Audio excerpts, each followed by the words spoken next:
Welcome to episode 3 of How's Your Relationship? From Helicopter to Lighthouse, where we will be exploring the evolving relationships between parents and children in our modern world. I'm your host Larissa, and today we'll be diving into a fascinating shift that many families face when transitioning from a helicopter style of parenting, where parents hover and control, to a lighthouse style, where parents guide from the shore, steady and supportive. Joining me are Sassy Six and our two wonderful guests, Jimmy, a successful investor and a loving father, and his daughter Kelly, a 19-year-old student studying music at the Hong Kong Academy of Performing Arts. A very warm welcome to our studio and thank you for being here with us today. You're welcome. So let's start where things first began, shall we? So when you think about the term helicopter parent, we often think of images of constant supervision and well-intentioned control. Basically, a parent that is always ready to swoop in. So Jimmy, can you share moments when you realized that you might have been a little bit of a helicopter parent? Actually, I'm not sure why I'm here because I'm not. Actually, I'm not. Yeah, but I know what you mean. Well, I mean, as a father, we know we have a special relationship with daughters, so we just show the care, and then sometimes maybe go too much. Yeah, we keep asking, well, where are you now? You know, is there bad weather? Have you bring an umbrella? Something like this. So I think just to every parent, you know, they love that. Yeah, kids. Yeah. It's just 19, you know, just 19. Yeah. So I think. But maybe when she, back home late, so I will send more message. Yeah, but not keep testing, you know, not keep testing. Yeah, I will go to bed and then, you know, leave the light on, just, you know, yeah, so not really the, yeah. Do you think that this style of parenting actually helped Kelly's independence in a way? Well, to some point, yeah, maybe, yeah. So I think communication is very important. Yeah, I show my care on one side, but I have to let her know what I'm doing, yeah, for her own good, you know, just from my heart. Yeah, I'm just not the principal at school, you know, just doing the routine, but everything comes from naturally. Yeah, I think that's the point, and I have to tell her, yeah, and I'm telling her now.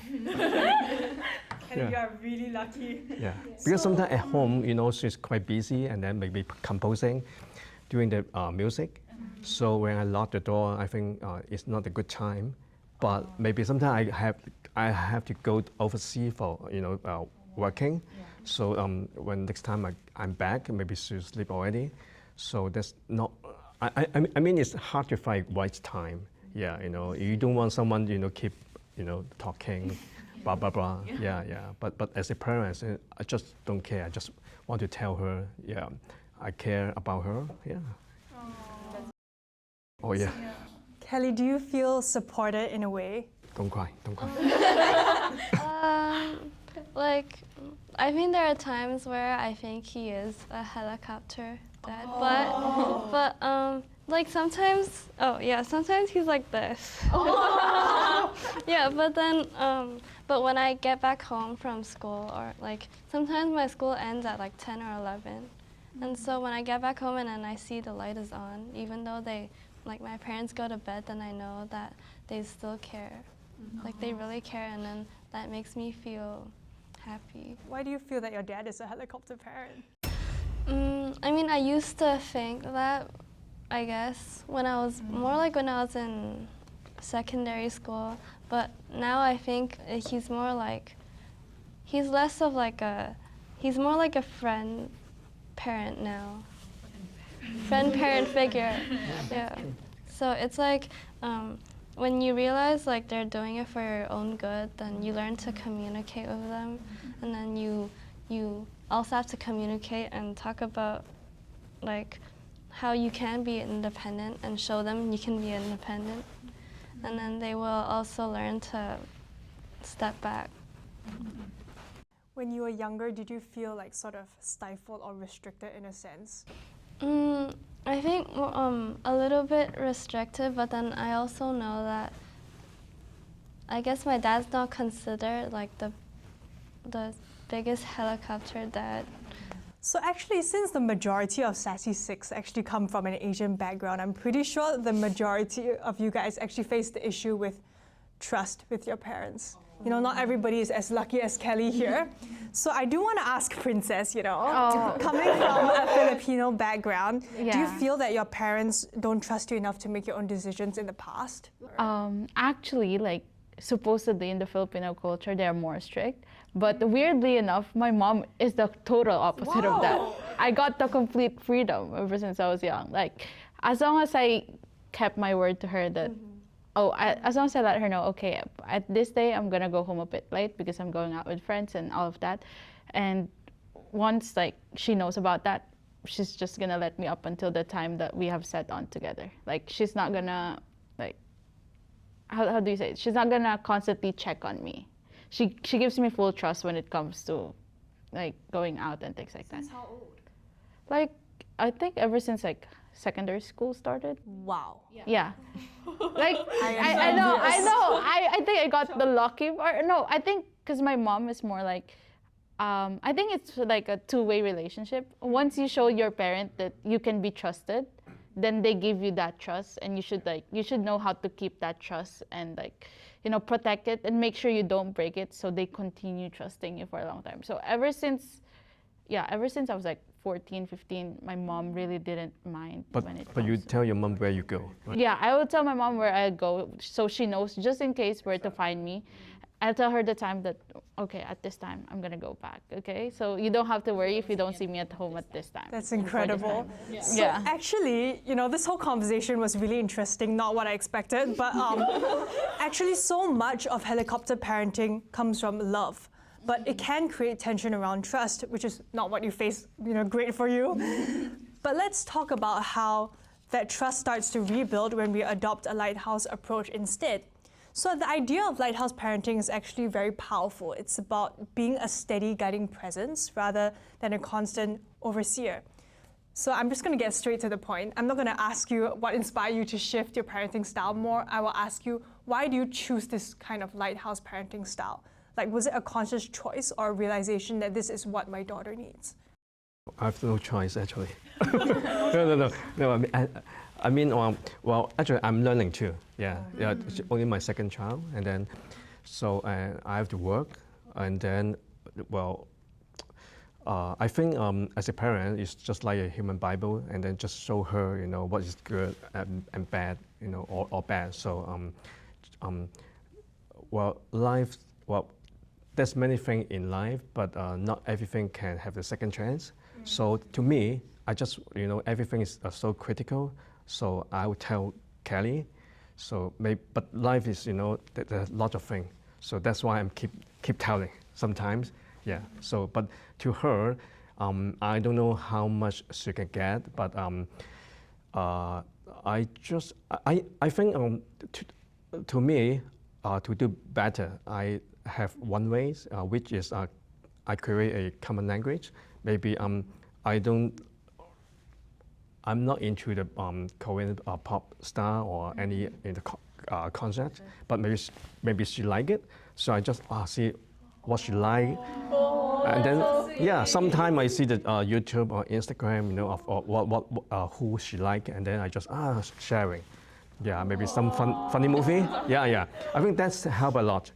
And then between us, I think we do have some little secret, which her sister and her mom don't know about it. Yeah, I think that's good. Yeah. That's the only the little secret, you know, keep us close. Yeah, so as a team. Yes, maybe. Yeah, that's what I think. So I'm still learning, you know, how to do better. Yeah, to make her feel more comfortable. Yeah, but on the other hand, protect her, you know, from any harm. Yeah. In terms of like guidance, do you feel that the guidance you provided previously when she was much younger compared to now is similar, or there's been a little bit of a change, like perhaps a lesser guidance? Yeah, I think so. Yeah, because she is 19, and then she also learned from her sister, her mom, and school. Yeah, and also the peer. So I think she should, as long as she choose the right peer groups. Yeah, and we know it because every time she back, you know, she talk to us about, where she's been today, and then who, yeah, and then or even not me, maybe to her sister or mom. So I think it's good, yeah. So I think communication is yet, the biggest help here, yeah. So, and then we during the dinner, yeah, we off the TV, so we just talk, yeah. But sometimes she's still, holding a phone, yeah. But I think it's okay, because you off the TV and then you sometimes you read the news from the telephone, yeah, or texting back your friends. So it's completely normal. No. It's just not into it, too much. Yeah, it's just going out and crossing the road, So we are very fair at this point. Yeah. So. So Kelly, do you feel that this affects your confidence like in a good way because your dad has learned how to like step back and give you space because you're older, you're like 19? I think when I was younger, I had like a lot of trouble speaking what I was thinking, and then a lot of lack of self-confidence. And then when I'm like pressured to answer questions, maybe from teachers and then friends or in my peer group, then it makes me scared to answer questions at home too. But then when I saw that, I think it was like around the last few years of my high school, and then my parents slowly started to step back, a little like adapting the lighthouse. And then I guess I found myself talking to them more about what goes on in school. And then the things that make me proud, I also want to share it to them. And then, yeah, so I guess because like sometimes he also sends Instagram reels to me. And then, so then also in my IG feed, there's like a lot of things that maybe sometimes it relates to my dad too, because I also like to watch the things he likes. Like, for example, my dad likes watches, so then a lot of it has the things he likes, and then I also send it to him. I do have a question for Mansi, because you're an international student, so you live in the dorm, right? Do you feel that because you are now living overseas, like somewhere else other than home, do you think that your parents have actually trusted you more to make your own decisions because you're like away from them completely?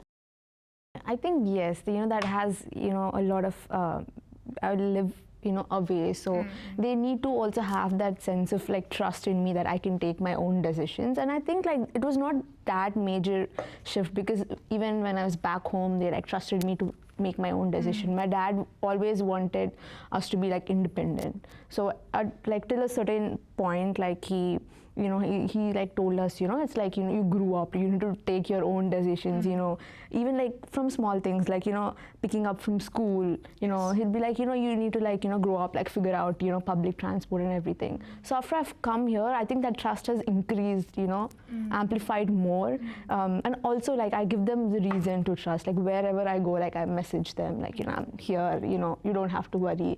So yeah, so even like Gigi, they don't like, constantly like message me, like, checking on me. So yeah. So it does sound like this adoption of a lighthouse style and stepping back actually required both courage and, like you said, communication on both sides. Because as we all know, parenting and growing up are never static. So it is definitely important for us to constantly find a balance between freedom and boundaries. So Jimmy, how do you like decide when to step in and when to step back? I know now you are mostly like stepping back, but are there instances where you feel that, oh, I have to step in? Well, actually, I'm not totally stepping out, but my spirit is always, behind. Yeah, and then sometimes maybe I know she shares some moments with her sister and mom. So, and then I just learn from them, and I don't ask her, because sometimes maybe she doesn't want to tell choice. Yeah, so I understand this, and then, but as she said, we find a common hobbies. Sometimes we go to monk court because sometimes Kelly likes the gun shooting. I mean some kind of the thing. So and then it's the man stuff, and then the car. Sometimes we go out and then we see, wow, look at this car, and then It is vintage, because I'm also into the vintage car. So, and then she liked it very much, and then we just try to find some, common languages. So I think that's helped a lot, really helped a lot. And then sometimes I ask Kelly, maybe once in a while, I said, okay, you'll be late tonight, so do you want me to, drive you back home, something like this? And then when she said, no, I won't ask again. But before, I would ask maybe 4 times, 3 times, every hour, and texting her, it's going to ring. And then, but now I just, step back, because I know she with some friends, and sometimes maybe it's so embarrassed, you have friends around, your dad is still texting you. Yeah, so this is what I learned. So I told myself, you have to step back at some point. Yeah, and then maybe wait for a while if our relationship get better. So I think it's work. Yeah. Yeah. So we always have to see the consequence. I mean, or the feedback. Yeah. So Kelly, how do you show your father that you I'm not. I have nose allergy. that you can be trusted with independence? Like, how do you show that you're independent? I guess I talk to my dad more about what goes on at school, and then more like back then it was more like showing him my grades. Oh yeah, when it's good. But I guess now it's more like presenting myself, showing that I can handle what comes, and then just showing him that I can work well alone and just handle whatever gets thrown at me. So Gigi, I have a question for you. Okay. So what was one thing that your parents trusted you with that made you feel empowered? I think it's like financially.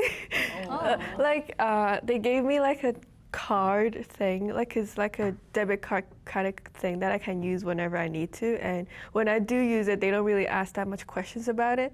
And they'll open another bank account for me so I can put my money in and make my own financial decisions. So I feel like they have a lot of trust in me that I will make the right decisions. And then, yeah, I think that made me feel empowered, because I don't think a lot of us would have the chance to like actually plan and manage our money. Yeah. So we can see that the lighthouse metaphor actually really shines here. So it's about being a visible point of guidance, not just, steering the ship for someone else. So let's talk about how this parenting approach actually, actually positively changed the relationship for both of you. So how do you feel that your relationship with Kelly has improved since, adopting like more of a lighthouse approach, like knowing when you need to step back? Do you feel that she has the ability to navigate the world by herself now? Actually,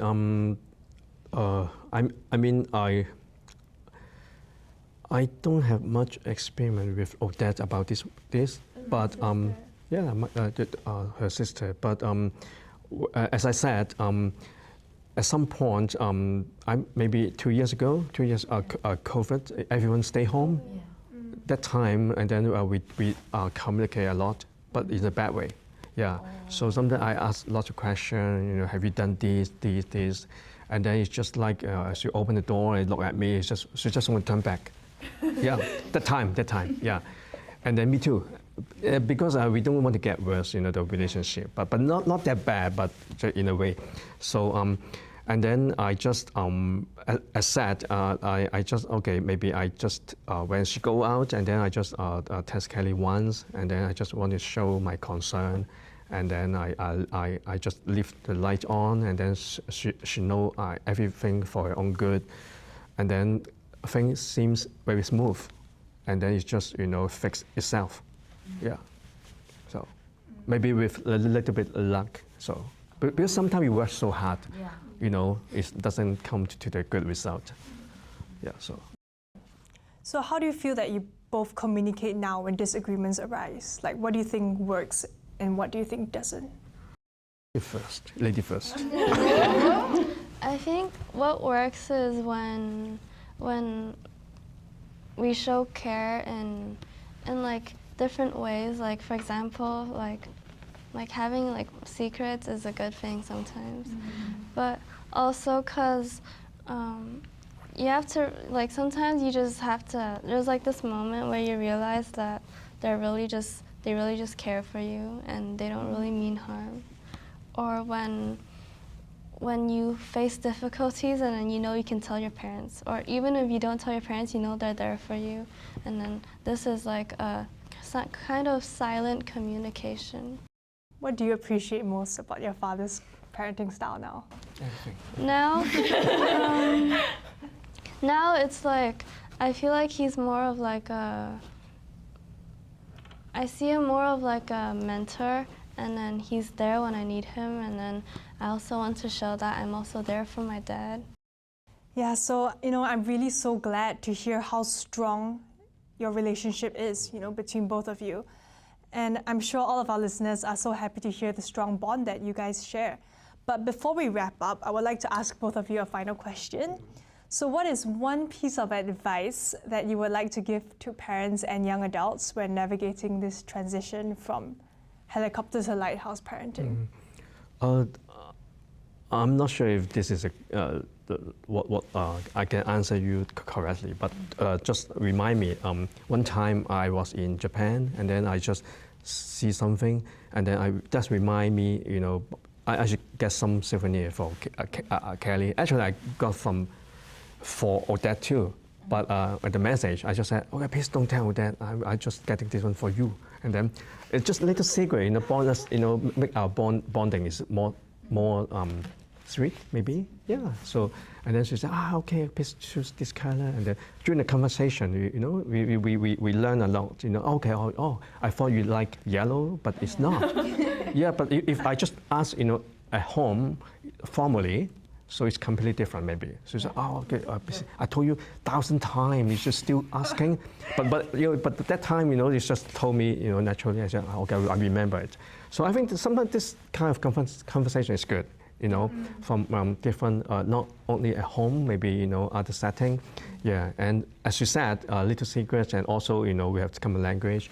And then when things, also it takes time. Yeah, you correct yourself, and then you have to, you want it magically happen, in a second. It's no way. It's just be patient.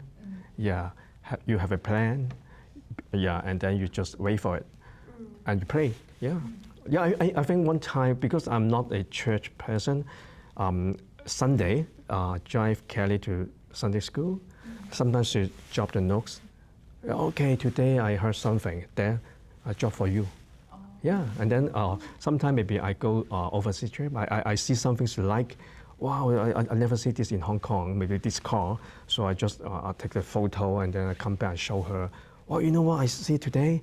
Yeah, and then so this, it's really help a lot. And then it's not just strictly question answer. Yeah, it's more like a friends. Yeah, real friends. I mean, yeah. So it's about like creating like a friendship kind of bond. Exactly. Yeah.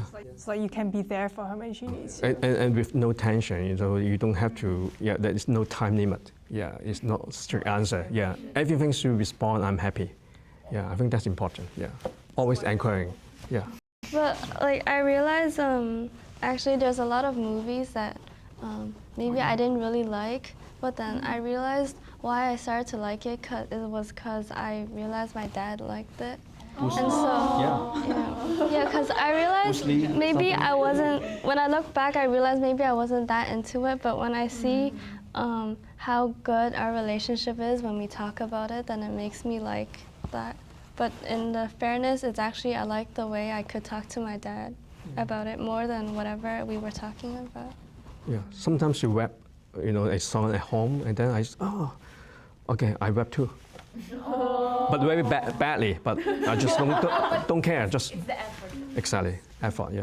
So, yeah, I think you have to the self-esteem. I don't know what I call, but you don't feel dad and daughter. But at that moment, I just want to be a friend. Equally. Yeah. Same level. Yeah. So. That is amazing. So actually, Gigi, do you find Jimmy's and Kelly's advice helpful? Like, do you think your parents would benefit from their advice? Yes, I found Jimmy's advice very helpful. My parents are also lighthouse parents. They're not very helicopter. Well, they used to care. They used to care for me excessively. Like since I'm 23 already, they always text me excessively. But ever since I've told them that actually I can find them actively, and they seem to accept that. And as a result, they become more a lighthouse type of parent. And then I try to find them more actively to share my own stuff with them actively, and then I think we are becoming like equal friends other than really parent-child relationship. Yes. So it's more about being a friend. So thank you both for being such incredible guests and for sharing such personal You're welcome. reflections with our listeners today. So your journey reminds us that the healthiest relationships actually evolve. So they move from control to trust, and from protection to partnership and friendship. Yeah, that exactly. is really Friendship. amazing. And for listeners, if you're navigating this shift at home, do remember that you don't have to stop caring, you just need to start guiding with light and not shadow. So I'm Larissa, and this was How's Your Relationship? And join us next time when we explore the evolving relationships among siblings. Bye!